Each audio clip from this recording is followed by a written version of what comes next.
नमस्कार दोस्तों, गार्गी क्लासेस पर आपका स्वागत है। डेटा आज की 20 जुलाई 2022। देख लेते हैं इंडियन एक्सप्रेस के एडिटोरियल आइडिया पेज से इंपॉर्टेंट आर्टिकल्स जो अभी हम इस वीडियो में डिस्कस करेंगे।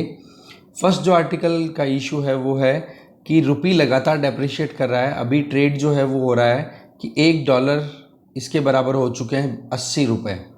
तो इसके पीछे कारण क्या है जानेंगे।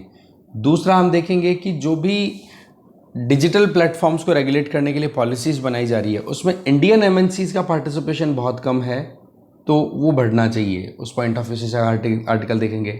और एक हम आर्टिकल देखेंगे कि एक कमेटी कॉन्स्टिट्यूट की गई है जिसमें फार्मिंग में रिफॉर्म लाए जा सकें। तो जानेंगे इन तीनों इश्यूज़ को। दो इश्यूज़ को डिटेल में देखते हैं। पहले फर्स्ट आर्टिकल है रुपी एट 80। देखो इस आर्टिकल में तो मेन चीज़ यही बताई जा रही है कि रुपी लगातार डेप्रिशिएट कर रहा है और 80 रुपये तक पहुंच गया है $1। तो डॉलर बहुत अप्रिशिएट हो रहा है, वैल्यू में राइज हो रहा है, जबकि रुपी डिक्लाइन कर रहा है। तो इसका मतलब ये नहीं केवल रुपी, वर्ल्ड की दूसरी करेंसीज भी इसी तरीके से डॉलर के अगेंस्ट में फॉल करती जा रही है, डिक्लाइन करती जा रही है। उल्टा रुपी तो केवल इंडोनेशिया का जो रुपया है, ठीक है, उसको छोड़ करके सबसे अच्छे परफॉर्म करने वाली करेंसीज में से एक है डॉलर के अगेंस्ट में। बाकी वर्ल्ड की सारी जो भी करेंसीज हैं वो बहुत ही बुरा परफॉर्म कर रही हैं, डॉलर के अगेंस्ट में लगातार डिक्लाइन कर रही है। अब सवाल ये है कि ऐसा क्या हो रहा है जिसकी वजह से हमारा जो रुपी है वो डिक्लाइन कर रहा है डॉलर के अगेंस्ट। तो पहला तो है यूएस के फेडरल रिजर्व की मॉनेटरी पॉलिसी, जिसमें वो एग्रेसिवली इंटरेस्ट रेट्स को राइज कर रहे हैं, जिसकी वजह से उनका टारगेट तो है इन्फ्लेशन को कंट्रोल करना, पर मार्केट में डॉलर का सर्कुलेशन कम होने के चक्कर में इंडिया में भी डॉलर की कमी आ रही है। और डॉलर ही अपने आप में एक बहुत ही ज़्यादा यूज होने वाली इंटरनेशनल करेंसी है ट्रेड के लिए इनकी बात करें तो ओवरऑल डॉलर का सर्कुलेशन तो है हमारी इकोनॉमी में कम और रुपी का सर्कुलेशन है ज़्यादा। तो इस चक्कर से हमारे डॉलर की वैल्यू तो हुई राइज और रुपी रिलेटिवली क्या हो गया, डेप्रिशिएट। और ये चीज़ यूएस क्यों कर रहा है? इन्फ्लेशन को कंट्रोल करने के लिए। वहाँ पर 2% का टारगेट है वहाँ के सेंट्रल बैंक को इन्फ्लेशन को कंट्रोल करने के लिए, इन्फ्लेशन की जो लिमिट है, जबकि वहाँ पर इन्फ्लेशन चल रही है पिछले 41 सालों की हाईएस्ट लेवल 9% पे चल रही है वहाँ पर महंगाई। तो कंट्रोल तो करने के लिए करना ही पड़ेगा उनको कुछ। तो पहला कारण तो है यूएसए की मॉनेटरी पॉलिसी। दूसरी, यूएसए में बॉन्ड रिलीज होता है ना, बॉन्ड, जैसे ग्रीन बैक नेम है यहाँ पर, द ग्रीन बैक। ये बेसिकली यूएसए में बॉन्ड रिलीज होते हैं, ठीक है, जब गवर्नमेंट को पैसों की ज़रूरत होती है तब बॉन्ड रिलीज किए जाता है ना टेन्योर के लिए। तो वो भी बहुत ज़्यादा स्ट्रेंथन हो रहे हैं। तो इससे क्या है, लोग जो इमर्जिंग इकोनॉमीज़ में इन्वेस्ट करेंगे, इंडिया जैसे इकोनॉमीज़ में, वो क्या करेंगे, अपना पैसा निकाल करके और अच्छी डेवलप्ड इकोनॉमी में इन्वेस्ट करेंगे ना, तो वो पैसा ले जा करके इन्वेस्ट कर रहे हैं कहाँ पर, यूएस में। यूएस के जो ग्रीन बैक हैं, ये एक तरीके का बॉन्ड है, उस बॉन्ड में वो इन्वेस्ट कर रहे हैं। तीसरा, हमारे यहाँ से इन दोनों की वजह से पोर्टफोलियो इन्वेस्टर्स पैसा निकाल रहे हैं लगातार, ठीक है। अब देखो, एक तो क्या है कि अभी डर लगा हुआ है अमेरिका, यूरोप, इन कंट्रीज में या फिर इन रीजन्स में कि मंदी आ सकती है आने वाले टाइम पर। तो अभी जितना पैसा कमाया जा सकता है उतना कमा लो। कल हमने बात की थी ना कि किस तरीके से एक इन्वर्स यील्ड कर्व बन रहा है वहां पर, जहां आप देखोगे कि शॉर्ट टर्म बॉन्ड्स में तो रिटर्न अच्छा मिल रहा है, जैसे 1 साल 2 साल इनके लिए जो बॉन्ड रिलीज होते हैं उनमें तो लोग इन्वेस्ट कर रहे हैं कि जिससे जल्दी जल्दी पैसा कमा ले। और इसके जस्ट उलट लॉन्ग टर्म बॉन्ड्स, जैसे 5 साल के टेन्योर के होते हैं, 10 साल के टेन्योर के होते हैं, उस पर रिटर्न हो रहा है कम। तो इस वजह से लोग पैसा निकाल करके जल्दी से यूएस में ले जाना चाहते हैं और वहां से पैसा कमाना चाहते हैं ज़्यादा से ज़्यादा, जल्दी से जल्दी शॉर्ट टर्म में। ये एक इकोनॉमी के लिए ठीक बात भी नहीं होती है, क्योंकि इस तरीके से जब भी इन्वर्स यील्डिंग कर्व देखने को मिलता है किसी भी इकोनॉमी में, तो वो मानो कि एक तरीके का साइन है कि अब इकोनॉमी रिसेशन में जाने वाली है। क्योंकि लोग जो हैं वो लॉन्ग टर्म बॉन्ड्स की बजाय शॉर्ट टर्म बॉन्ड्स में कॉन्फिडेंस दिखानी शुरू कर देते हैं। इसका मतलब लॉन्ग टर्म में रिसेशन में जाने के चांसेस है, मंदी आ सकती है यूएस की इकोनॉमी में। इसलिए इंडिया जैसे कंट्रीज से पैसा निकाला जा रहा है और यूएस में पैसा लगाया जा रहा है कि जल्दी से जल्दी शॉर्ट टर्म में पैसा कमा ले। क्योंकि फॉरेन पोर्टफोलियो इन्वेस्टर्स तो यही देखते हैं, एक तरीके के शेयर होल्डर्स ही होते हैं ये भी, ठीक है। कोई फॉरेन डायरेक्ट इन्वेस्टमेंट की तरह तो है नहीं कि हाँ जी बहुत बड़ा इन्वेस्टमेंट कर दिया, कंपनी के प्लांट्स लगा दिए किसी कंट्री में ले जा करके। ये तो ऐसे इन्वेस्टर्स हैं, आज इसके शेयर खरीद लिए, कल उसको बेच करके दूसरी कंपनी के खरीद लेंगे। फ़र्क इतना सा है, ये फॉरेनर्स होते हैं, ठीक है। और ये इन्वेस्टमेंट जो भी करते हैं ये किस में करेंगे, फॉरेन करेंसी में, इसलिए इनको नाम थोड़ा सा अलग दे दिया। बाकी होते केवल शेयर होल्डर्स हैं, जैसे ट्रेडिंग करने वाले करते हैं ना कि हाँ आज रिलायंस के शेयर खरीद लिए, कल बंधन बैंक के खरीद लिए, कभी किसी के कभी किसी के, बस मुनाफा बनता जाता है, इधर उधर घूमते रहते हैं। तो वो जो सिनेरियो है वो बना हुआ है अभी। तो डेवलपिंग कंट्रीज से पैसा निकाल करके डेवलप्ड कंट्रीज में लगा करके जल्दी से पैसा कमाना चाहते हैं वो, क्योंकि कल का पता नहीं है, कल मंदी आ जाए। इसके अलावा ये भी एक कारण हो गया, इसलिए हमारे यहाँ से पैसा निकाला जा रहा है फॉरेन पोर्टफोलियो इन्वेस्टर्स के द्वारा। और इसके अलावा करेंसी जो करंट अकाउंट डेफिसिट है वो बढ़ता चला जा रहा है। ये तो देखो करंट अकाउंट डेफिसिट के लिए, इसके लिए मैं एक लिंक डिस्क्रिप्शन में बॉक्स में शेयर कर रहा हूँ। ट्विन डेफिसिट, एक तो फिस्कल डेफिसिट, एक करंट अकाउंट डेफिसिट, बोलो दोनों हमारी गवर्नमेंट के लिए सरदर्दी बनी हुई है अभी, है ना। जिसमें हम जितना भी गुड्स को इंपोर्ट करते हैं और जितना भी गुड्स को हम एक्सपोर्ट करते हैं उसका जो नेट निकलता है वो होता है करंट अकाउंट में कैलकुलेट। अब अगर हम इंपोर्ट ज़्यादा करते हैं तो हम डेफिसिट में चले जाएंगे, और अगर एक्सपोर्ट ज़्यादा करेंगे तो सरप्लस में चले जाएंगे। तो फिलहाल हम इंपोर्ट ज़्यादा कर रहे हैं, इसलिए करंट अकाउंट डेफिसिट भी बढ़ता चला जा रहा है। तो बोले ये सारे फैक्टर्स मिलकर के और इनका कंट्रीब्यूशन है जिसकी वजह से हम जो रुपी है वो डॉलर के कंपैरिजन में लगातार डेप्रिशिएट कर रहा है। इसके आगे देखें तो यूएसए में तो इंटरेस्ट रेट राइज हो रही है, इसके चलते डॉलर स्ट्रांग हो रहा है। तो डॉलर को देखो एक इंडेक्स के बेसिस पे देखा जाता है, मतलब डॉलर की वैल्यूएशन कैलकुलेट की जाती है 6 मेजर करेंसीज के कंपैरिजन में। वर्ल्ड में जो डॉलर के अलावा बाकी और जो करेंसीज चलती हैं उनमें जो मेन 6 करेंसीज हैं उनके कंपैरिजन में डॉलर की वैल्यू कैलकुलेट की जाती है ना।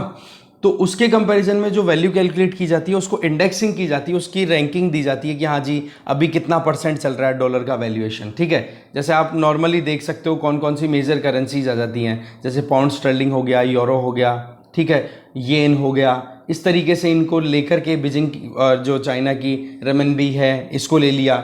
ओवरऑल इनके हिसाब से ये देखा जाता है कि यूएस का डॉलर कहाँ पर स्टैंड कर रहा है, उसको शो किया जाता है एक इंडेक्स में परसेंटेज के हिसाब से, और उसको बोलते हैं डॉलर इंडेक्स। अब आप देखो कि जिस तरीके से यूएसए के फेडरल रिजर्व ने इंटरेस्ट रेट्स राइज किए हैं तो डॉलर एप्रिशिएट हो रहा है। इसका मतलब क्या हो रहा है कि डॉलर इंडेक्स जो है वो पिछले समय से अभी तक देखें तो 2002 के साल से लेकर अभी तक हाईएस्ट लेवल पे चल रहा है। इसका मतलब डॉलर बहुत ज्यादा एप्रिशिएट हो चुका है पिछले 20 सालों की अगर बात करें तो। समझ रहे हो इसके पीछे कारण क्या है? वही इंटरेस्ट रेट राइज कर देनी, डॉलर की सर्कुलेशन मार्केट में कम कर देनी, और बाकी करेंसीज की सर्कुलेशन लगातार है। तो ये मैंने आपको बता दिया कि जो चीज़ भी क्वांटिटी में ज़्यादा होती है उसकी वैल्यू अपने आप ही कम हो जाती है। डॉलर की क्वांटिटी कम कर दी तो वैल्यू अप हो गई, सिंपल सी बात है। इसके अलावा देखें यूएस में इन्फ्लेशन का मैंने सिनेरियो आपको ऑलरेडी बता दिया कि यूएस फेडरल रिजर्व मजबूर है, अगर नहीं करेगा तो महंगाई 9% से 2% में लाने में बहुत जोर आएगा, आ ही नहीं पाएगी, इसलिए मजबूरन करना पड़ रहा है। अब जैसे हमारे मॉनेटरी पॉलिसी कमेटी की मीटिंग होती है ना, वैसे वहाँ पर फेडरल ओपन मार्केट कमेटी की मीटिंग होने वाली है नेक्स्ट वीक में, तो और चांसेस हैं कि वहाँ पर इंटरेस्ट रेट राइज हो, है ना। करंट अकाउंट डेफिसिट की बात करें तो फिलहाल करंट अकाउंट डेफिसिट अप्रैल जून पीरियड में देखें, अप्रैल से जून तक, अप्रैल मई जून ये क्वार्टर चला गया, फर्स्ट क्वार्टर ऑफ 2022-23, इसमें 70.25 बिलियन डॉलर का हमारे डेफिसिट चल रहा है ना। तो जो कि आने वाले टाइम पे ये बताया जा रहा है इस फाइनेंशियल ईयर में जीडीपी के 3% तक चला जाएगा, लगभग 100 बिलियन डॉलर तक जाने, 100 बिलियन डॉलर को भी क्रॉस करने का पूरा चांस बताया जा रहा है, जो कि पिछले कई सालों में पहली बार जाएगा। समझ रहे हो, अभी इतना बुरा हाल नहीं था। पिछले साल की बात भी करें ना तो ये 70.25 बिलियन की बजाय 35 बिलियन डॉलर्स के लगभग हम डेफिसिट में थे, पर अभी क्या हो रहा है और ज्यादा चांसेस लग रहे हैं। वही ये एक विशियस साइकिल है।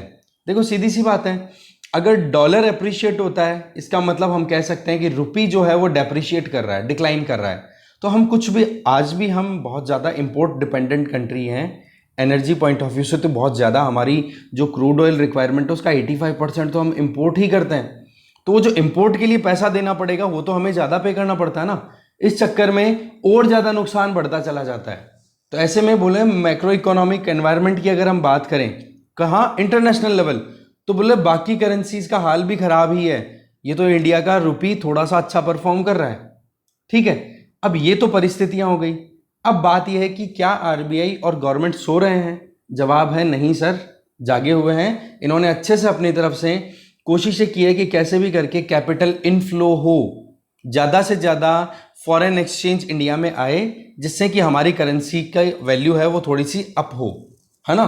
तो उसके लिए क्या क्या किया है? सबसे पहले तो आरबीआई ने, जो पिछले 1-2 हफ्तों की बात है, एनआरआई डिपॉजिट्स के लिए रिलैक्स किए हैं नॉर्म्स, और बैंकों को कह दिया कि जो भी एनआरआई आपके अकाउंट, आपके बैंकों में पैसा डिपॉजिट करते हैं, उनको इंटरेस्ट रेट आप ज़्यादा दो। इससे क्या होगा कि डॉलर या फिर जो फॉरेन एक्सचेंज है वो ज़्यादा से ज़्यादा हमारे बैंकों के पास आएगा, और उससे एनआरआईज को भी बेनिफिट होगा। भाई सीधी सी बात है, उन्होंने डॉलर्स में या फॉरेन करेंसी में जो पैसा कमाया है, रेमिटेंस जिसको हम बोल सकते हैं, रेमिटेंस की बजाय ये मानो कि उन्होंने जो पैसा कमाया जो अपने साथ ही रखते हैं आउट ऑफ इंडिया, तो उनको कह दिया जाए कि भाई आप इंडिया के बैंक में पैसा डिपॉजिट करो आराम से, आपको इंटरेस्ट रेट जो यूएस का बैंक है, यूरोपियन बैंक का बोलो, उससे भी ज़्यादा हम देंगे आपको। तो वो भी तो खुश होंगे ना कि यार पैसे से पैसा बन रहा है, तो वो इन्वेस्ट करेंगे। ये काम कर दिया। दूसरा, जो एक्सटेंडेड बॉन्ड्स हैं, मतलब फॉरेन एक्सचेंज को लाने के लिए गवर्नमेंट और कॉरपोरेट, मतलब प्राइवेट कंपनीज को ये कह दिया गया कि आप फॉरेन करेंसीज में ज़्यादा से ज़्यादा मार्केट से पैसा लेकर के आओ। इससे क्या होगा, और पैसा हमारे यहाँ पर आएगा करेंसी का, फॉरेन करेंसी में, तो उसका बेनिफिट हमें और मिल जाएगा। इसके अलावा आरबीआई ने क्या कहा कि हम इंटरनेशनल ट्रेड को रुपी में करना चाहते हैं। इससे क्या होगा कि रुपी पे और कम प्रेशर बनेगा। देखो अभी हम डॉलर में पेमेंट करते हैं, तो $1 पहले 75 रुपये में काम चल जाता था, अब $1 की बजाय हमें 80 रुपये देने पड़ेंगे। तो इसकी बजाय एक काम करते हैं ना, डॉलर को हटाओ, साइड में करो, रुपी में ही ट्रेड कर लो। इससे क्या होगा, जिन कंट्रीज पे हम सैंक्शंस झेल रहे हैं, जिन कंट्रीज के साथ ट्रेड की बात करें, जैसे ईरान हो गया, रशिया हो गया, इन कंट्रीज के साथ ट्रेड हम कर सकते हैं। वो बात ठीक है कि लिमिटेड ही हमें बेनिफिट मिलेगा इसका, पर कुछ तो बेनिफिट मिलेगा। तो ये सारे कदम आरबीआई और गवर्नमेंट ऑफ इंडिया के द्वारा लिए गए हैं कि कैसे हम हमारी करेंसी को अप्रिशिएट कराएं। राइटर एक चीज बड़ी क्लियर बोल रहे हैं कि रुपी देखो अपने आप अपनी जगह ढूंढ लेगा, ज्यादा परेशान होने की हमें जरूरत है नहीं, रुपी अपने आप सेटल हो जाएगा, ऑटोमेटिक स्टेबलाइजर का काम करेगा। क्योंकि होता क्या है कि जब किसी भी कंट्री की करेंसी डेप्रिशिएटेड होती है ना, वीक होती है, तो वहां से एक्सपोर्ट बड़ा अच्छा जाता है। इंपोर्ट तो महंगा हो गया बेशक, तो हमें हमारे एक्सपोर्ट को एक्सपेंड करने की जरूरत है। जब एक्सपोर्ट हमारा बढ़ेगा, एक्सपोर्ट जब हमारा कॉम्पिटिटिव होगा, अच्छी क्वालिटी के प्रोडक्ट इंटरनेशनल सप्लाई चेन में जब हम सस्ती रेट में अवेलेबल कराएंगे, तो वो चीज़ें अपने आप इंडिया को एक कॉम्पिटिटिव मार्केट के तौर पे इमर्ज करवाएंगे कि नहीं। और हम चाहते भी हैं कि हमारी यहाँ की मैन्युफैक्चरिंग राइज हो, एम्प्लॉयमेंट क्रिएट हो, ज़्यादा से ज़्यादा चीज़ें हम इंटरनेशनल मार्केट में बेचें, मेक इन इंडिया के कॉन्सेप्ट में हम काम भी कर रहे हैं। तो एक्सपोर्ट प्रमोशन के लिए रुपी का वीक होना ज़रूरी है।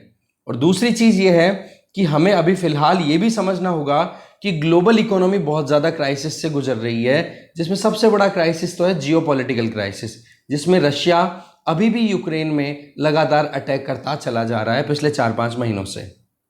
तो जो सप्लाई चेन में जो एनर्जी इशू है वो हैंडल होना बहुत ज़रूरी है। अब देखने वाली बात यह है कि ग्लोबल इकोनॉमी जब इतनी बुरी परिस्थितियों से गुजर रही है, तो हम ग्लोबल इकोनॉमी से तो हटे हुए हैं नहीं, आइसोलेटेड है नहीं। चाइना की इकोनॉमी श्रिंक कर रही है, ठीक है, यूरोपियन कंट्रीज इकोनॉमिकली भी क्राइसिस में जा रहे हैं, जियोपॉलिटिकली रशिया बिल्कुल उनके पड़ोस में लड़ाई कर रहा है। और तीसरी चीज़ सबसे इंपॉर्टेंट कि क्लाइमेट चेंज की वजह से यूरोप में ज़बरदस्त हीट वेव्स आ रही हैं, उसकी वजह से भी वहाँ पर इकोनॉमिक एक्टिविटीज़ बिल्कुल ठप पड़ी हैं, ठीक है। तो इस तरीके से क्या है, सिचुएशन बड़ी कॉम्प्लेक्स है, पर फिर भी अपनी तरफ से मैनेज किया जा रहा है। अब इसी पॉइंट को हम कंटिन्यू करेंगे। नेक्स्ट आर्टिकल कांति घोष जी के द्वारा लिखा हुआ आर्टिकल है। इनका भी यही कहना है, देखो कि अभी रिसेंट टाइम में डॉलर जितना अप्रिशिएट हुआ है, उसको अगर हम देखें रुपी के कंपैरिजन में, तो वो लगभग 5.6% अप्रिशिएशन है। ये 5.6% कब से है, जब से रशिया ने यूक्रेन पे अटैक किया है। तो डॉलर अप्रिशिएट हो गया तो हमें तो नुकसान हुआ, क्योंकि हम एक इम्पोर्ट डिपेंडेंट कंट्री है, राइट। तो बोले इसका इम्पैक्ट केवल इंडोनेशिया की रुपया को छोड़ दो, बाकी सारी कंट्रीज पर, करेंसीज पर ऐसे कैसे देखने को मिलेगा।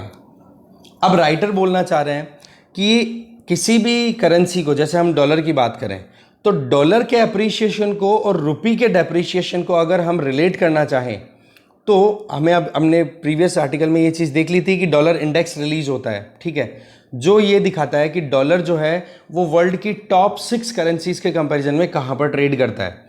तो इसको अगर हम रिलेट करें तो पता पड़ता है कि अभी तक $1 की वैल्यू, सॉरी $1 की वैल्यू जो है वो लगभग 90 रुपीस तक हो जानी चाहिए, पर अभी तक तो 80 पहुंची है। गनीमत मानो आप यहां पर। दूसरा, अगर हम थोड़ा सा पास्ट को कंपेयर करें तो जनवरी 2008 से लेकर फरवरी 2012, अक्टूबर 2012 से लेकर के मई 2014, इसके बीच में अगर हम देखें तो रुपी की जो वैल्यू है वो यूएस डॉलर के कंपैरिजन में 48.7% तक डेप्रिशिएट कर गई थी। मतलब जो रुपी 50 रुपीज इज इक्वल्स टू $1 के रेंज में ट्रेड हो रहा था, कब? 2008 के टाइम पे, वो 2014 आते आते कितना हो गया था? 75 रुपीज इज इक्वल्स टू $1। ये हाल हो गया था। बोला इतना डेप्रिशिएट कर गया था 2008 से 2014 के बीच में। बोलो वो तो कम से कम इतना बुरा डेप्रिशिएशन तो अभी नहीं है ना। दूसरी चीज, उस टाइम पर तो हम डोमेस्टिकली बहुत वीक हुआ करते थे। आज हम डोमेस्टिकली वीक नहीं है। आज की जो एप्रिशिएशन का कारण है वो एक्सटर्नल रीजन्स हैं। इंडिया की जो गवर्नमेंट है वो गवर्नमेंट के हाथों से बहुत दूर की बात है, तब जाकर के एप्रिशिएशन हो रहा है। अब देखें तो पिछले साल, एक साल की बात करें तो कितना रुपया डेप्रिशिएट हुआ? 11.3% एज कंपेयर टू डॉलर। तो बोले ये इतना ज्यादा नहीं है जितना कि पहले हमने देखा। और इसमें रशिया अगर यूक्रेन पर अटैक नहीं करता तो ये इतना हाल हमारा बिगड़ता भी नहीं। ओके। और दूसरी अगर देखें तो ये जो डॉलर इंडेक्स है ये अगर 1% से अप्रिशिएट करता है, इसका मतलब अगर डॉलर की वर्थ में 1% अगर राइज होता है तो ये मान के चलो कि रुपी 1.7% डेप्रिशिएट करता है। ये एक रिलेशन है, बोले हमारी कैलकुलेशन है, राइटर ये बोल रहे हैं कि 1% अगर डॉलर अप्रिशिएट करता है तो वहीं पर आप देखोगे कि रुपी है 1.7% डेप्रिशिएट कर जाता है। तो इस तरीके से तो बोला $90 पर डॉलर के हिसाब से ट्रेड होना चाहिए था, जबकि 80 पर ही है। इसका मतलब अच्छा खासा कंट्रोल कर रखा है हमने। अब सवाल ये है कि डॉलर के ऊपर ही हम गाथा गाएंगे या कुछ और ऑप्शंस भी हैं? तो इसका जवाब है अभी फिलहाल तो देखो पॉसिबल है नहीं। क्यों नहीं है वो जानते हैं। देखो, कई बार बहुत सारे आर्टिकल्स हम डिस्कस करते हैं जिनमें यही कहा जाता है कि इंडिया और चाइना जैसे कंट्रीज को अपनी जियोपॉलिटिकल राइवलरी को हटाते हुए जियो इकोनॉमिकली सोचने की ज़रूरत है। जैसे कि पाकिस्तान ने बड़ी समझदारी दिखाई है पर वो समझदारी चली नहीं। ठीक है, जनरल बाजवा ने जो बातें कही थी कि जियो पॉलिटिकल नहीं, हम जियो इकोनॉमिक सोचेंगे, तो जियो इकोनॉमिक इंडिया को और चाइना को भी सोचना चाहिए, जिससे कि डॉलर के रिप्लेसमेंट के तौर पे कोई नई करेंसी, अपनी खुद की करेंसीज को वो सर्कुलेट कर सके। अब आपको पता होना चाहिए कि जब ब्रेटन वुड्स इंस्टीट्यूशन स्टैब्लिश हुए थे 1940s के टाइम पे, वर्ल्ड बैंक और IMF, उसमें पकड़ किसकी रही? USA की। और आज भी वो ही इंस्टीट्यूशन बहुत हद तक पकड़ बना करके रखते हैं। आज इंटरनेशनली लोन लेने की बात आती है, IMF के पास चले जाओ, वर्ल्ड बैंक के पास चले जाओ। बहुत कोशिशें कर ली गई कि कैसे भी करके कोई ऑल्टरनेटिव इंस्टीट्यूशन तैयार किए जाएं, पर अभी तक तो हो नहीं पाया है। तो जितना विश्वास USA के डॉलर में है इन दोनों इंस्टीट्यूशंस का, क्योंकि यूरोप भी कहीं ना कहीं USA के पॉकेट्स पे डिपेंडेंट है, सीधी सी बात ही है। तो यूरोप और US जब तक ये डॉलर की रेलेवेंस को बनाए रखेंगे तब तक बहुत दूर की बात है कि कोई नई करेंसी आकर के डॉलर को रिप्लेस कर सके। क्योंकि IMF और वर्ल्ड बैंक का मानना यह है कि दुनिया में चाहे कितना ही करंट अकाउंट डेफिसिट आ जाए ट्रेड को लेकर के, बोलो उन सबको हैंडल कर लेगा। बोलो US की करेंसी जो है डॉलर, USA के पास में इतनी पावर है। तो इसी चीज को लेकर के तो चाइना अपनी तरफ से अब कोशिश कर रहा है, पर चाइना ने जिस तरीके से बैटल क्रिएट किया है, ब्रिक्स का आइडिया जो है उसमें कहीं ना कहीं न्यू डेवलपमेंट बैंक स्टैब्लिश करने के पीछे बहुत बड़ा पॉइंट था कि भाई हर चीज में डॉलर पे ही हमें डिपेंडेंसी रखनी पड़ती है।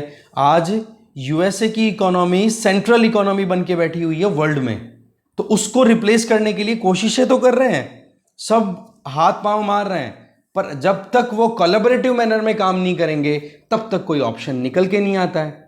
तो इसी चक्कर में USA के डॉलर को रिप्लेस करना बहुत दूर की बात है। आज वर्ल्ड की लीडिंग इकोनॉमीज में चाइना है, इंडिया है, जापान है, ये कुछ है। अब जापान है वो तो पूरा का पूरा US पे डिपेंडेंट है अभी फिलहाल, सिक्योरिटी वाइज से इस तरीके से रिस्क नहीं लेगा। बट चाइना, इंडिया, रशिया, मतलब ब्रिक्स कंट्रीज हैं, और ब्रिक्स की जो बेस है उसको राइज करने की बात भी की जाती है लोगों के द्वारा। बहुत सारे एक्सपर्ट्स के द्वारा। तो उस पॉइंट पर क्या पॉइंट आता है कि भाई कैसे भी करके आप अपने बेस को ब्रॉड करो और डॉलर के लिए या फिर इंटरनेशनल ट्रेड को डी डॉलराइज करो। पर वो इतना आसान नहीं है, बहुत मुश्किल है। तभी तो एक तरफ जियोपॉलिटिकल कॉन्फ्लिक्ट चलते हैं, रशिया अटैक करता है यूक्रेन पे, दूसरी तरफ यूरोप और यूएस सैंक्शंस लगाते हैं रशिया पे, एनर्जी क्राइसिस होता है जबरदस्त। तो ऐसे में भाई उनके सैंक्शंस के चलते हमारी जैसी जो इकोनॉमीज है वो क्राइसिस में आ जाती हैं। ये तो चलो ठीक है कि हमने ऑप्शन निकाल लिया, क्योंकि हमारे लिए सबसे इंपॉर्टेंट है हमारा नेशनल इंटरेस्ट, और नेशनल इंटरेस्ट को ध्यान दें तो सीधी सी बात है कि हमारे यहाँ पर गरीबी ज़बरदस्त है अभी भी। तो ऐसे में हमारी गरीब जनता को और ज़्यादा परेशान हम नहीं कर सकते महंगी चीज़ें खरीद कर। इसीलिए हमने क्या किया, जो रशिया ने अपॉर्चुनिटी दी कि हम आपको सस्ते में आपको क्रूड ऑयल दे देंगे, तो हम इंपोर्ट कर रहे हैं वहाँ से सीधा, है कि नहीं। इसके अलावा दूसरे बैंक्स का हाल देख लेते हैं। ये तो हमने हमारा देख लिया सारा का सारा। अब यूरोपियन सेंट्रल बैंक, इनका हाल ये है। यूरोपियन सेंट्रल बैंक और जापानीज सेंट्रल बैंक, ये भी तो ये बड़ी इकोनॉमीज में आती हैं, G7 के मेंबर्स हैं भाई ये। तो यहाँ का हाल ये है कि यूरोपियन सेंट्रल बैंक ने अभी तक भी इंटरेस्ट रेट राइज नहीं की है। क्यों? क्योंकि एक तो क्लाइमेट इशू है, एक पॉलिटिकल इशू चल रहा है, जियोपॉलिटिकल कॉन्फ्लिक्ट यूक्रेन रशिया का। इस वजह से इकोनॉमिक एक्टिविटीज वैसे ही रुकी पड़ी है वहां पर। तो ये जल्दी से इंटरेस्ट रेट राइज नहीं करना चाह रहे हैं। तभी तो हमने देखा था ना कि $1 1 पाउंड के 1 यूरो के इक्विवेलेंट हो चुका है। मतलब ₹1 80 रुपए में आप 1 यूरो भी खरीद सकते हो, $1 भी खरीद सकते हो। तभी तो हमने बात की थी कि आज अगर यूरोप कोई घूमने जाना चाहे ना तो सस्ते में ट्रिप करके आ जाएगा बढ़िया। क्यों? क्योंकि वहां पर यूरो चलता है, यूरो के कंपैरिजन में डॉलर के कंपैरिजन में यूरो डिक्लाइन कर गया और उसके चक्कर में रुपी को बेनिफिट हो गया यहां पर। तो ऐसे में केवल डॉलर का ही रेलेवेंस है ना, वहीं पर हम वीक हैं। बाकी किसी भी करेंसी के सामने हम वीक नहीं हो रहे हैं, क्योंकि हमारी करेंसी डॉलर के कंपैरिजन में केवल इंडोनेशिया की रुपया करेंसी जो है उसके जस्ट पीछे ही परफॉर्म कर रही है, बाकी औरों से तो बहुत बढ़िया परफॉर्म कर रही है। जापान की बात करें तो जापान के बैंक ने तो अकोमोडेटिव मॉनेटरी पॉलिसी अपना रखी है, क्योंकि अभी भी वहां पर बहुत मुश्किलें हैं, लोगों खर्च नहीं कर रहे हैं, कोविड के बाद में ज्यादा एक्टिविटीज हो नहीं पा रही हैं। तो वहां पर तो बैंक कोशिश कर रहा है कि ज्यादा से ज्यादा लोग इकोनॉमिक एक्टिविटीज परफॉर्म करें। अब एक चीज ये समझने वाली है कि बैंक ऑफ जापान तो इंटरेस्ट रेट रिड्यूस कर रहा है, यूरोपियन सेंट्रल बैंक है वो इंटरेस्ट रेट को अभी इतनी जल्दी बढ़ा नहीं रहा है।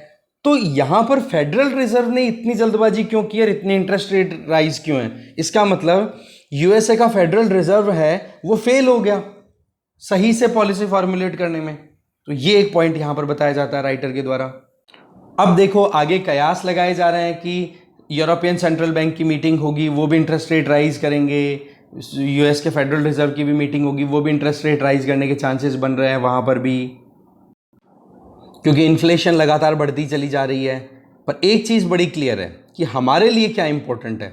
देखो रुपी को अपने को फ्री फॉल करने से एकदम, देखो 2013 में भी ऐसा ही कुछ सिनेरियो था, जैसे हमने देखा ना कि 48% तक डेप्रिशिएट कर गया था रुपी। पर वही चीज़ है कि इसका हमने एक्सपोर्ट से बेनिफिट उठाना है, तो वो एक एक्सपोर्ट प्रमोशन तो करना ही होगा। दूसरी तरफ अगर देखें तो FCNRB दैट मीन्स NRIs का जो डिपॉजिट है उसको भी हमने बढ़ा दिया है। तो ऐसे में अभी कितना हो चुका है FCNRB के अंडर में डिपॉजिट? $34.5 billion, right. अब ये डिपॉजिट जो है NRI के द्वारा दिया हुआ, जो कि हम यहाँ पर हमारे देश में ला करके और हमारे यहाँ पर डॉलर्स की क्वांटिटी को राइज करने के लिए यूज़ करेंगे, तो सीधी सी बात है NRI से हमने उधार ही लिया है ये, है ना। तो ये NRI का डेट है, तो कर्जा बढ़ रहा है हमारे ऊपर, और उस कर्जे का हमें क्या देना पड़ रहा है? ब्याज। वो जो डिपॉजिट अकाउंट पे NRI को रिटर्न मिल रहा है, जो कि हमने बढ़ा करके दिया है, तब जा करके वो इन्वेस्ट करेंगे। तो एक चीज़ तो हमें कहीं ना कहीं ये ज़रूरत थी कि हम डॉलर्स को अट्रैक्ट करें हमारे देश में, जो कि हम कैसे जैसे करके कर पा रहे हैं, ठीक है। और ये एक्शन परफेक्टली जस्टिफाइड है, क्योंकि ये एक टूल है। क्योंकि हमने देखा था कि कैसे हम डेप्रिशिएटिंग रुपी को हैंडल करने के लिए केवल मॉनेटरी पॉलिसी पर डिपेंडेंट नहीं रह सकते, और भी हमारे पास में टूल्स हैं, डाइवर्सिफाइड टूल्स हैं, उनको यूज हमें करना होगा। और उन्हीं टूल्स में से एक है NRI डिपॉजिट पे इंटरेस्ट रेट राइज करना। इसके अलावा रुपी जो है फिलहाल तो देखो बहुत ज़्यादा मुश्किलों का सामना कर रहा है, पर वही चीज़ है कि जिस तरीके से अभी ये रशिया यूक्रेन वॉर चल रहा है, ये जब तक खत्म नहीं होता तब तक तो और ज़्यादा डेप्रिशिएशन के चांसेस हमें लग रहे हैं, और ज़्यादा वीकनेस आएगी। इसके अलावा जो फॉरेन एक्सचेंज रिजर्व है वो भी देखो डिक्लाइन कर गया है, लगभग $51 बिलियन की क्वांटिटी से। पहले $600 बिलियन से भी ज़्यादा हमारे पास में फॉरेक्स था, अब $51 बिलियन से भी कमी आ चुकी है। ठीक है, करंट अकाउंट डेफिसिट है वो $100 बिलियन को क्रॉस कर जाएगा, कारण कि एक तो रुपी डेप्रिशिएट हो रहा है, एक अभी भी हम इंपोर्ट बहुत ज़्यादा करते हैं, है कि नहीं। और जो इकोनॉमी में डिमांड बन रही है एनर्जी की, कोविड आउटब्रेक जैसे ही लॉकडाउन और इनका इम्पैक्ट खत्म हुआ है, तो ऐसे में और ज़्यादा हमें इंपोर्ट करने की ज़रूरत है। सो आरबीआई और गवर्नमेंट तो अपनी तरफ से रुपी को सपोर्ट करने के लिए पूरी कोशिशें कर रहे हैं। हम केवल अभी आशा ही लगा सकते हैं, क्योंकि इंटरनेशनल मॉनेटरी फंड का जो ग्लोबल अनसर्टेनिटी इंडेक्स है ना, वो भी यही कह रहा है कि भाई अनसर्टेनिटी बनी हुई है, वो हाईएस्ट लेवल पे है। अनसर्टेनिटी का मतलब हो गया कि कुछ भी फिक्स नहीं है कि कल क्या होगा। हम केवल आशा कर सकते हैं कि कुछ अच्छा होगा आने वाले दिनों में, बाकी कुछ भी किसी के कंट्रोल में नहीं है, क्योंकि जब तक रशिया इस वॉर को ख़त्म नहीं करता, और अभी ये रशिया वॉर जो यूक्रेन रशिया वॉर है ये बन गया है प्रेस्टीज पॉइंट, तो ऐसे में सुपर पावर्स पीछे हटें बहुत दूर दूर तक लगता नहीं है। नेक्स्ट आर्टिकल है the absentee stakeholder, Mansi Kedia के द्वारा लिखा हुआ आर्टिकल है।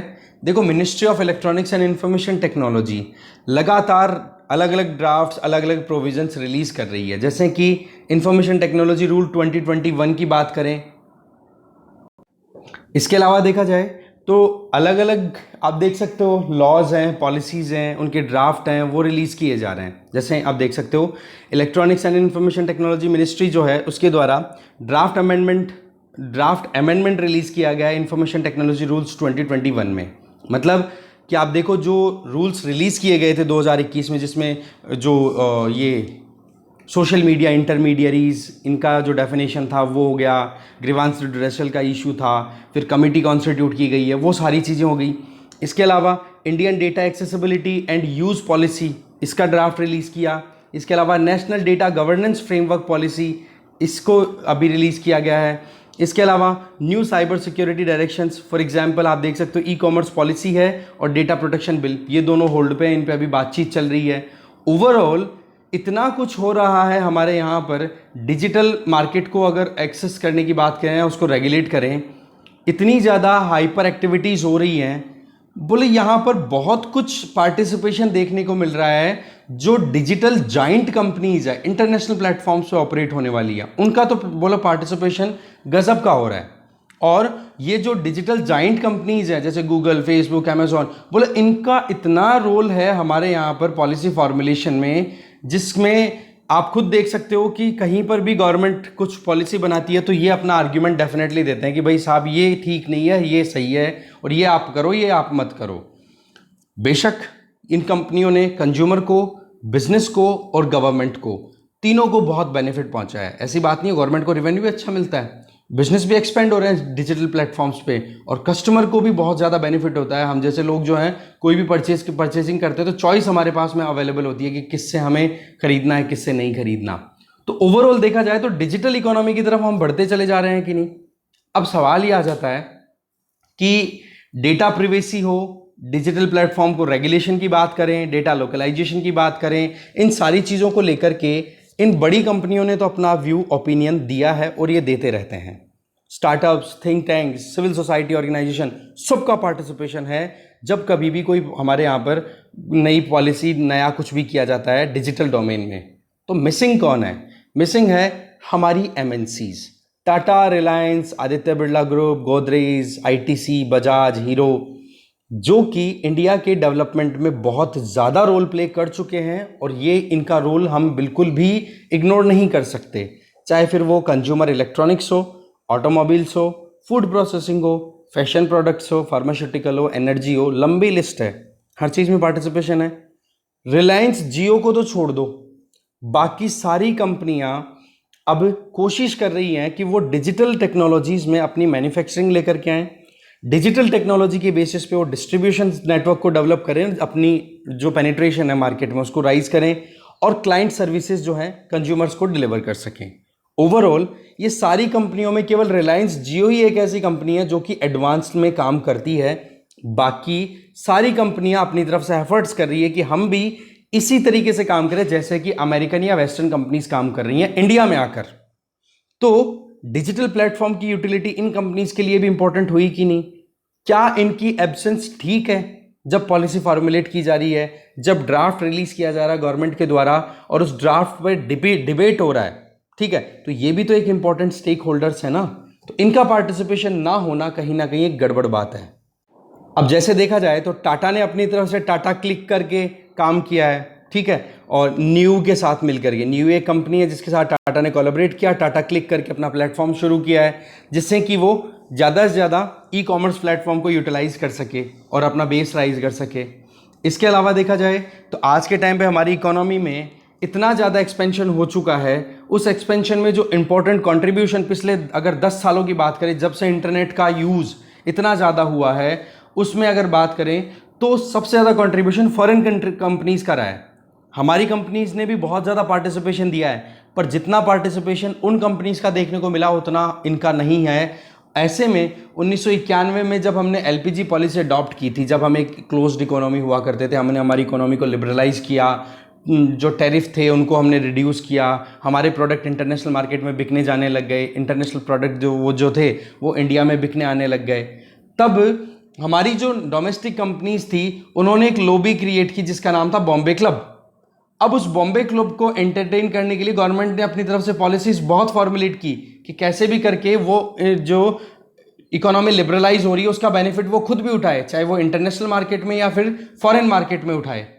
तो ऐसे में अब क्या है, अब यहाँ पर ज़रूरत है कि जहाँ हम कहते हैं ना कि इंडिया फर्स्ट प्रोडक्ट, जैसे अमेरिका फर्स्ट का आइडिया डोनाल्ड ट्रंप लेकर के आए थे, तो हमने भी आत्मनिर्भर भारत के आइडिया पे काम करना शुरू किया जब कोरोना आउटब्रेक हुआ था। पर सच बात यह है कि आत्मनिर्भर भारत में जितना हमने खुद की कैपेसिटी बिल्डअप की है ना, उतना ही ज़्यादा हम अभी भी इंपोर्ट पे डिपेंडेंट है। चाइना के साथ में ट्रेड $120 बिलियन का हो रहा है, जिसमें $80 बिलियन इंपोर्ट हो रहा है, $40 बिलियन एक्सपोर्ट हो रहा है। हम चाइना के साथ में डेफिसिट में हैं ट्रेड में, $40 बिलियन। अब आप देख सकते हो कि किस तरीके से हम अभी भी कितने ओपन हैं, और ये डिजिटल प्लेटफॉर्म्स के होने की वजह से हम अब इकोनॉमी को क्लोज करें दूर दूर तक को पॉसिबल नहीं है। तो क्या ऑप्शन निकलता है? सीधी सी बात है, बॉम्बे क्लब 2.0 ये जो वर्जन है जिसमें डोमेस्टिक कंपनीज को साथ में आकर के काम करना चाहिए गवर्नमेंट के साथ में। जब भी कोई पॉलिसी बने ना तो इनका पार्टिसिपेशन होना जरूरी है। ये केवल पैसिव पार्टिसिपेंट नहीं हो सकते, इनको एक्टिव पार्टिसिपेशन देने की जरूरत है। एग्जैक्टली वैसे ही जैसे जब telecom regulatory authority of India try जब कभी भी कोई पॉलिसी बनाता है ना टेलीकॉम सेक्टर में, तो ये जितनी भी कंपनियां एयरटेल, वी, जियो, इन सब का पार्टिसिपेशन होता है उनमें। तो ऐसे में जब पॉलिसी फॉर्मुलेशन जब ई कॉमर्स के लिए हो रहा है, डिजिटल प्लेटफॉर्म्स के लिए हो रहा है, तब इन कंपनियों का, जो कि हमारे लिए बहुत इंपॉर्टेंट कंपनीज हैं, इनका पीछे रहना ठीक बात नहीं है। नहीं तो फिर क्या हो जाएगा कि आपने पहले रूल्स बनाए थे, उसमें आपने जो इंटरनेशनल कंपनीज है उनकी सुन ली, उनके हिसाब से लॉ फॉर्मुलेट कर दिए, अब हमारी सुनो। तो अस एंड देम वाला जो आइडिया है ना, बोलो वो कहीं ना कहीं डेंट पहुंचा देगा इंडियन इकोनॉमी को। तो गवर्नमेंट का जो ऑब्जेक्टिव है that is digitalisation of Indian economy. तो उस केस में चाहे फिर वो डेटा गवर्नेंस हो, चाहे प्रिवेसी हो, चाहे एंटी ट्रस्ट हो, चाहे इंटरमीडियरी लाइबिलिटी हो, जैसे सोशल मीडिया प्लेटफॉर्म्स हो उनकी क्या रिस्पॉन्सिबिलिटी है वो, तो इन सारी चीज़ों में जो इंडियन बिग टेक कंपनीज है ना, इनका पार्टिसिपेशन ओपनली होना ज़रूरी है। बोले ये एब्सेंटिज्म कहीं ना कहीं मुश्किलें पैदा कर देगा, अस वर्सेस देम वाला आइडिया काम नहीं करेगा। इंडियन एमएनसीज को भी पार्टिसिपेशन देने की ज़रूरत है जब कभी भी डिजिटलाइजेशन से रिलेटेड कोई नई पॉलिसी फॉर्मुलेट हो रही हो तो, ठीक है। तो ये एक पॉइंट यहाँ से निकल के आता है। ओके, आगे चलते हैं। नेक्स्ट है लिमिटेड फार्म विजन। इस आर्टिकल को लिखा है अजय वीर जाखड़ ने। इनका ये कहना है कि जब 3 फार्म लॉज लाए गए थे तो सुप्रीम कोर्ट में मुद्दा पहुंच गया था, क्योंकि लगातार प्रोटेस्ट हो रहे थे कि इन फार्म लॉज को विड्रॉ करो। तो ऐसे में सुप्रीम कोर्ट ने गाइड किया था कि भाई एक कमेटी कॉन्स्टिट्यूट होनी चाहिए जिसमें फार्मर्स के representative, central government, state governments के इनके रिप्रेजेंटेटिव हो, जो कि अच्छे से एक पॉलिसी बनाए या फिर रिकमेंडेशन दे गवर्नमेंट को, जिससे कि एक हॉलिस्टिक मैनर में एग्रीकल्चरल सेक्टर में हम रिफॉर्म्स इंट्रोड्यूस कर सकें। क्योंकि 1991 के बाद में अभी तक एग्रीकल्चर सेक्टर में जितना रिफॉर्म आना चाहिए उतना अभी तक नहीं हो पाया है। तो इस चीज़ को ध्यान में रखते हुए गवर्नमेंट ने एक पैनल कॉन्स्टिट्यूट किया है, और उस पैनल में लगभग 28 मेंबर्स होंगे जो कि सेंट्रल गवर्नमेंट के रिप्रेजेंटेटिव होंगे, स्टेट गवर्नमेंट्स के रिप्रेजेंटेटिव होंगे, कुछ फार्मर लीडर्स होंगे, कुछ एग्रीकल्चर साइंटिस्ट होंगे, कुछ इकोनॉमिस्ट होंगे। मिला करके 28 जनों की ये कमेटी कॉन्स्टिट्यूट की गई है। तो राइटर जो है वो बोलना चाह रहे हैं कि ये कमेटी आपने कॉन्स्टिट्यूट की है, इस कमेटी में कहीं ना कहीं गड़बड़े हैं। पहली गड़बड़ तो ये बताई जा रही है कि इसके चेयरमैन के तौर पे किसको अपॉइंट किया जा रहा है, former secretary of agriculture ministry, नाम है उनका संजय अग्रवाल। तो बोला उनके पास में इतनी एक्सपर्टाइज नहीं है जितनी एक्सपर्टाइज एक एग्रीकल्चर सेक्टर में किसी के पास होनी चाहिए, ठीक है। या फिर ये कहो कि चेयरमैनशिप जो है वो रिटायर्ड इंडिविजुअल की बजाय एक्टिव इंडिविजुअल के पास में होनी चाहिए। दूसरा, नीति आयोग के मेंबर्स को आपने इसमें एंट्री देने की कोशिश की है, यूनियन मिनिस्ट्री को एंटर करने की कोशिश की है लगातार, स्टेट लेवल के जो मिनिस्टर्स हैं, यूनियन स्टेट मिनिस्टर्स, तो बोलो उनको भी आपने पार्टिसिपेशन दिया है, तो बोले यहाँ पर मुश्किलें हैं। दूसरा, पंजाब का रिप्रेजेंटेशन बहुत कम है। क्यों? क्योंकि पंजाब हमारे देश में सबसे ज़्यादा ग्रेन प्रोक्योरमेंट के लिए पार्टिसिपेशन देने वाला स्टेट है, चाहे गेहूं हो या फिर चावल हो। तो बोलो वहाँ पर पंजाब का रिप्रेजेंटेशन होना चाहिए इस कमेटी में, तब जा करके यहाँ के सेंटिमेंट्स को आप समझ पाओगे। नहीं तो फिर जिस तरीके से 3 फार्म लॉज के अगेंस्ट में सबसे ज़्यादा पंजाब के ही किसान उतरे थे, वो प्रॉब्लम फिर से तैयार हो जाएगी। इसके अलावा राइटर सीधा पॉइंट ये बोलना चाह रहे हैं कि अगर मैं थोड़ा सा रिस्क लेकर के बोलूँ बात, तो ये जो मीटिंग होने वाली है, इस मीटिंग में एमएसपी पे बातचीत होगी। एमएसपी को ट्रांसपेरेंट मैनर में कैसे इंप्लीमेंट किया जाए, बोला एमएसपी को बिल्कुल वीक कर देगी ये मीटिंग। ये बोलने को तो नेगेटिव बातें हैं। अब ये मीटिंग जो होगी ना ये कमेटी की, इनमें एजेंडा क्या है वो आप जान लो। एक तो एमएसपी को ट्रांसपेरेंट मैनर में इंप्लीमेंट करवाना है, एक जीरो बजट बेस फार्मिंग को प्रमोट करवाना है, जिसमें कि कम से कम इन्वॉल्वमेंट हो गवर्नमेंट का, बजटरी लोड ज़्यादा ना आए। इसके अलावा देखा जाए तो फर्टिलाइज़र सब्सिडी है, इनको भी एक बार रिव्यू किया जाएगा। वो जीरो बजट बेस का मतलब यही हो गया कि फर्टिलाइज़र में जो सब्सिडी दी जाती है उसके अंदर फार्मर्स को सीधा उनके अकाउंट में पैसा ट्रांसफ़र कर दिया जाए, बोला ऐसा कुछ। तो ओवरऑल ये 2-3 पॉइंट्स हैं जिनके ऊपर अभी बातचीत होगी।